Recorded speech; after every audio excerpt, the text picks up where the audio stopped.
ГСП онлайн. Городские новости сейчас.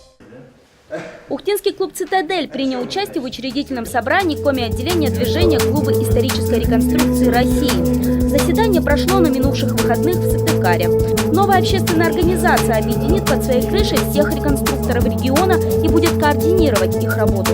Но одна из самых амбициозных и серьезных целей Клуба исторической реконструкции станет защита прав спортсменов. В первую очередь это касается реквизита, который они используют – реплик огнестрельного и холодного оружия. Правоохранительные органы зачастую считают эти предметы, которые используют реконструкторы в качестве, назовем это, реквизита на фестивалях, на различных мероприятиях, считают их, собственно, оружием.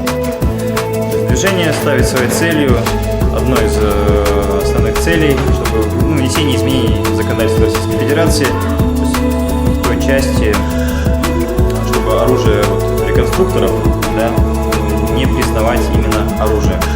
Также на заседании обсудили ближайшие планы. Например, крупный республиканский мультипликовой фестиваль. Организовать его планируют у нас, в Ухте.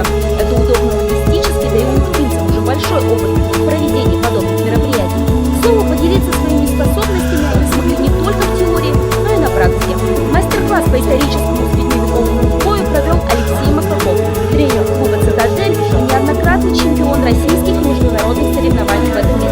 Это личные наработки за последние 3 года, которые активно используются Ухтинской школой фехтования. Я занимаюсь 21 год историческим фехтованием. Это мои собственные наработки, это общение с людьми, которые создали свои школы в Москве, в Питере, поездки по турнирам. Это все вместе. Это общение также с людьми, которые занимаются кроссфитом, взяли оттуда часть наработок. Это компиляция всего моего опыта. В программу мастер-класса вошла база по общей специальной физподготовке, разработка и тренировка техники и демонстрация боев стенка на стенку. Двухдневная тренировка Маслакова и его братьям по оружию понравилась. Теперь тренеры будут использовать его наработки в своих клубах. Да, для меня стало открытием насчет именно таких видов тренировок в плане комплекса.